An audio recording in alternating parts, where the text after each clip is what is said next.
Hello student, आज हम मानक बुक की डिक्टेशन नंबर 94 करेंगे। Ready start.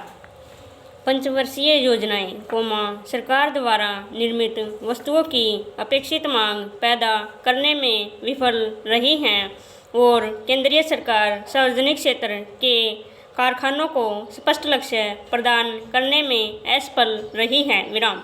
ठीक 1948 के औद्योगिक नीति प्रस्ताव से लेकर मैं सरकारी कारखानों के इतिहास का अध्ययन कर रहा हूँ। विराम।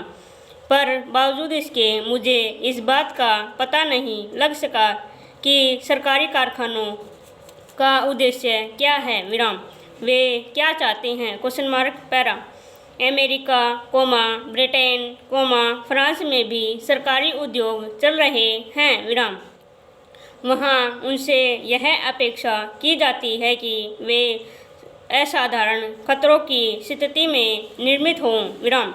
जैसे अंतरिक्ष तथा अणुशक्ति संबंधी कार्यक्रम को लेकर सरकारी कारखाने खोले जाते हैं, परंतु उन देशों में सरकारी उद्योग अपने आदेशों की पूर्ति के लिए निजी उद्योग को काम में लाते हैं और उन्हें इस्तेमाल करते हैं। विराम पैरा।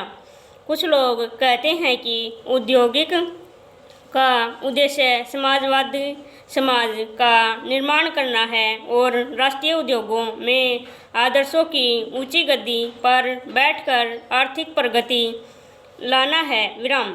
चौथी योजना तक 3 योजनाओं के कागज भी बहुत कुछ सार्वजनिक क्षेत्र के कारखानों के अतिरिक्त मांगों पर निर्भर करते आ रहे हैं। विराम। मैं पूछना चाहता हूँ, आदर्शों की ऊंची गद्दी क्या है और वह किस उद्देश्य से है? Question mark.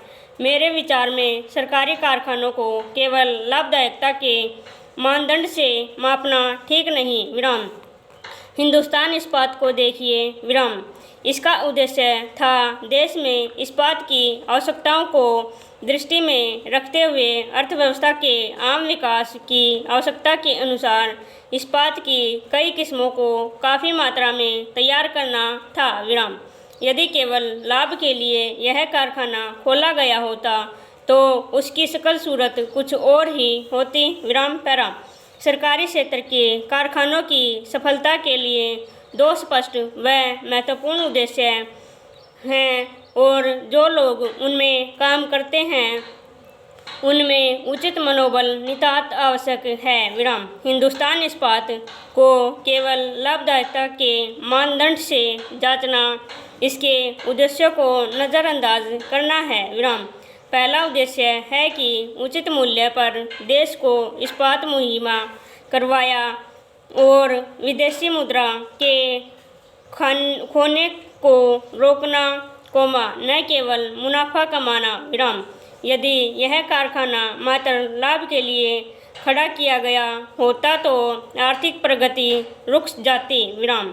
प्रशासनिक कार्यकुशलता के बारे में श्री नेहरू ने कहा था, लोगों को स्पष्ट उद्देश्य के बारे में अवगत कराने के बाद उनके कार्यों को परिणामों को लेकर जांचना होगा। विराम पैरा।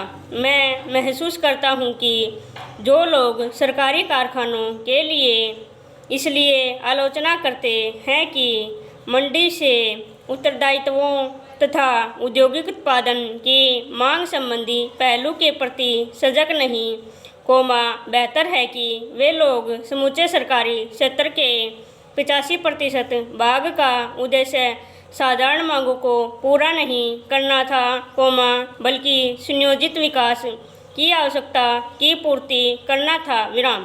परंतु योजनाएं अनुमानित मांग पैदा करने में विफल हैं। विराम। यदि योजना ही विराम बिंदु पर पहुंच जाती है तब सरकारी क्षेत्र क्या उत्पादन के इस्तेमाल के लिए मांग और वातावरण को तैयार नहीं किया। विराम। और फिर ऊपर से सरकारी क्षेत्र की आलोचना की जाती है और सरकार भी इस आलोचना में शरीक हो जाती है। विराम पैरा। जहाँ तक वित्त मंत्रालय का संबंध है, वह खर्च और उत्पादन खर्च के अनुमानों की सीमा तक परियोजनाओं की रिपोर्ट में दिलचस्पी रखता है विराम।